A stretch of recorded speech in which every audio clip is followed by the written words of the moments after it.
बताइए।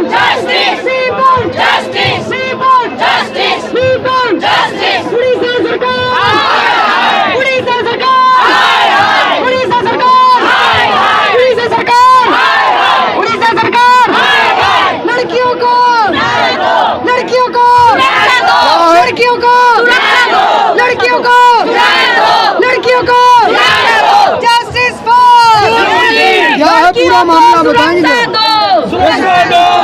पूरा मामला क्या है बताएंगे। लड़की का सुसाइडल और रेप मर्डर केस का है। 19 साल की लड़की है।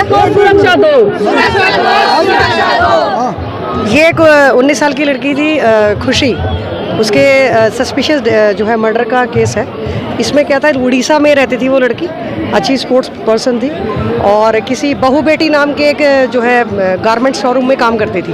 तो वहाँ का जो उस शोरूम का जो ऑनर है उसका बेटा और वहीं कोई एक लड़की जो है, उनके आपस में कुछ रिलेशंस होंगे, वो लड़की ने उसको देख लिया था। तो उनके आपस में कुछ डिस्प्यूट हो गया, वो लड़की जॉब छोड़ के चली गई। 2 दिन के बाद ऑनर ने खुद उसको फ़ोन करके वापस बुला लिया कि आप आ जाइए, कोई बात नहीं, जो हो गया सो हो गया। तो वो जो है वहाँ पे वापस आई। तो 3 दिन के बाद 3 साढ़े 3 बजे फ़ोन आता है शोरूम से कि आपकी लड़की ने खुद को गोडाउन में बंद कर लिया है, अंदर से दरवाज़ा बंद कर लिया और वो दरवाज़ा खोल नहीं रही है। तो उसकी मदर जो है आई है, तो आने में आधा घंटा तो मदर को भी लगा होगा। तब तक ना तो पुलिस आई थी, ना कोई एम्बुलेंस बुलाई, ना ऑनर आया था, ना ही उसका बेटा आया था। मदर के आने के बाद भी बहुत देर तक लोग बाहर ही खड़े रहे, किसी ने दरवाज़ा नहीं तोड़ा। बाद में पीछे कोई दरवाज़ा होगा वो तोड़ के लड़की को दिखाया, तो लड़की ने कह रहे थे, वो लड़की ने अपने आप को पंखे से लटकाया हुआ था, लेकिन ये मदर ने नहीं देखा। वहाँ जो काम कर रहे हैं एम्प्लॉयज़ है, उन्होंने ये चीज़ बताई।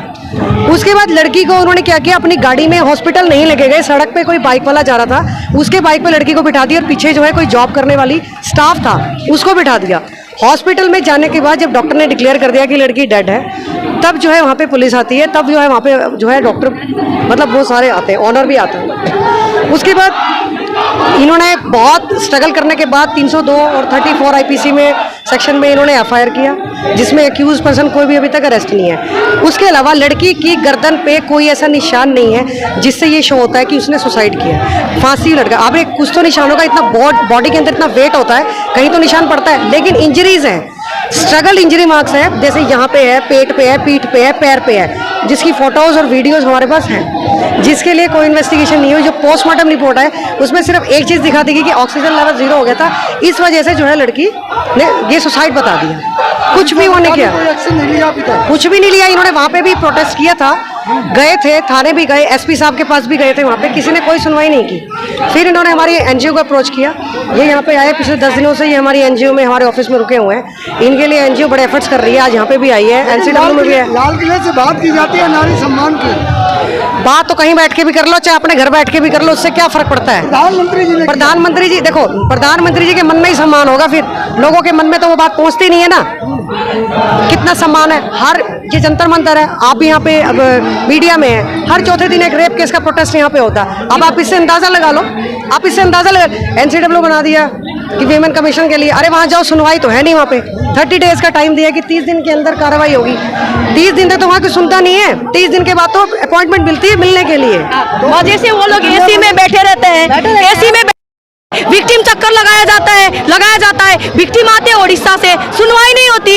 ये तो ब्रॉड डे लाइट का मर्डर है, ये विक्टिम है, ब्रॉड डे लाइट का मर्डर है। मतलब जिस दुकान में वो लड़की काम करती थी, उनके ओनर को कॉम्प्रोमाइजेशन पोजीशन में देखा, उसके बाद में ये इंसिडेंट हुई है। तो ये तो 100% ये तो मर्डर है। कह रहे हैं जो लड़की नेशनल लेवल पे गेम, स्टेट लेवल पे बेसबॉल खेलते थे, बाइक चलाते थे, लाइवली थे, 10th पास हो चुकी थी, ITI के लिए तैयारी कर रहे थे, वो लड़की सुसाइड कैसे करेंगे? गरीब है, लेबर क्लास के, पार्ट टाइम जॉब भी नहीं कर सकते हम लड़कियां इस देश में। आप सुनिए ना, ये उड़ीसा की बात है, उड़ीसा सरकार क्या कर रहे हैं, स्टेट का एनफोर्समेंट एजेंसी, पुलिस क्या कर रहे हैं? वहाँ के ब्रॉड डे लाइट का मर्डर है, इनको इन्फॉर्म किया जाता, आपकी लड़की ने सुसाइड किया, लड़की ने सुसाइड, जब इनके पेरेंट्स को पता लगता है बॉडी में तो इंजरीज है। प्राइम मिनिस्टर साहब लाल किला से भाषण देने से, NCW के चेयरपर्सन AC ऑफिस में बैठ के भाषण देने से कुछ नहीं होने वाला।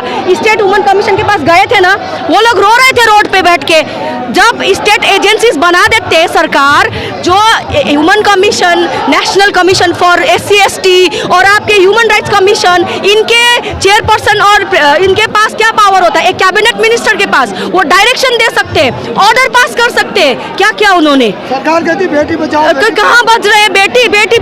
बेटी का माँ को देखो, बेटी का माँ को देखो। सरकार के ही बेटियां बच रहे हैं, सरकार के बेटियां विदेश जा रहे हैं, घोटाला से मोटे मोटे पैसे निकल रहे हैं, हमारे बेटियां मर रहे हैं रोड में।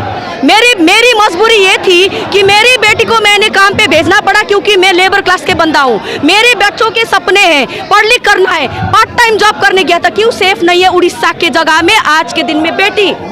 बड़े बड़े शहरों में जैसे दिल्ली में, गुड़गांव में, NCR में बैठ के तो कुछ भी हो सकता है, देख सकते हो आप बड़े बड़े। पर छोटे छोटे स्टेटों का क्या? बिहार में क्या, झारखंड में क्या, बंगाल में क्या, नॉर्थ ईस्ट स्टेट 8 स्टेट है, उसका क्या, उड़ीसा का क्या? उधर साइड को तो आपने नेग्लेक्ट कर दिया। कहाँ बेटी बच रहे हैं? बेटी तो पढ़ाओ तो आपको नहीं पढ़ाना पड़े, बेटी खुद पढ़ रहे हैं, क्योंकि बेटी सक्षम है, बेटी जगत जननी है, माँ है। एक बेटी अपने आप में बहुत सक्षम है, आपको बताना नहीं पड़ेगा। बचाओ तो सही। मैडम, कहा जा रहा है कि जो पिछड़े क्षेत्र हैं उनमें ज्यादा ध्यान दिया जा रहा है। किसमें? जो आदिवासी क्षेत्र है, पिछड़े कहाँ क्षेत्र हैं। आदिवासी? हमारे प्रेसिडेंट आज के दिन में मैडम एक आदिवासी समाज से आते, हमारे आदिवासी समाज के भाई लोग ये हमारे साथ में खड़े हैं। कहाँ हो रहे हैं? क्या हो रहे हैं? जहाँ आपको ऊपर दिख रहा है वही हो रहा है। जैसे होता है ना, बड़े से जगह में बड़े बड़े चीज उठा के ले आओ, छोटे जगह में ध्यान दो। स्टेट मशीनरीज को स्ट्रेंथन करो, आपके स्टेट वुमन कमीशन को डायरेक्शन दो, woman commission, human rights commission को डायरेक्शन दो, काम करे, भाई भतीजाबाद में ना फंसे, पैसा रुपया के लोगों को ना देखे, जो स्टेट के पुलिस को बोलो पैसा ना खाए। आज के दिन में वो क्यों बच रहा है? वो बंदा क्यों खुला घूम रहा है? देश के बेटी उड़ीसा से उसकी माँ को रोते हुए जंतर मंतर आके प्राइम मिनिस्टर को सुनाना पड़ा। क्या था पूरा मामला, बताएं जरा।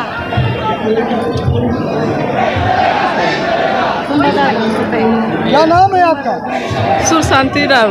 सुरसाती राउत। क्या हुआ था, बताएं जरा थोड़ा। मेरा बेटी को वहाँ पर मार दिया है, लोग जान से भी कर दिया। और झूठ मूठ के बोला है जब फांसी लगाए। हम गए तो लाश नीचे में पड़ा था, लाश ऊपर में नहीं था, नीचे में पड़ा था। क्या आपको लगता है कि मार दिया किसी ने? मेरा बेटी को मार दिया है, सुसाइड किया नहीं। वहाँ की पुलिस ने क्या किया? कुछ नहीं किया। हमने के पुलिस स्टेशन जाने से बोलता है तो इनके यात्रा करने आता है, ये करने आता है, वो करने आता है, कुछ नहीं करना। वो पुलिस वहाँ का बोलता है बेसी FIR सब किए है, बोलता है ज़्यादा बोलेगा तो तहनी के अरेस्ट करके डाल देंगे थी। पुलिस वहाँ का ऐसे बोल रहा है। तो अब किससे, क्या सरकार से क्या मांग है आपकी? सरकार से मांग मेरा है कि मेरा बेटी का न्याय चाहिए, गरीब बेटी है, न्याय चाहिए उसको। मोदी जी तो बोलते हैं बेटी बचाओ बेटी पढ़ाओ, मोदी जी से क्या मांग करोगे? इंसाफ चाहिए हमारा बेटी के अथी कर रहे, सजा चाहिए, अथी वाला करने वाला के सजा चाहिए। सजा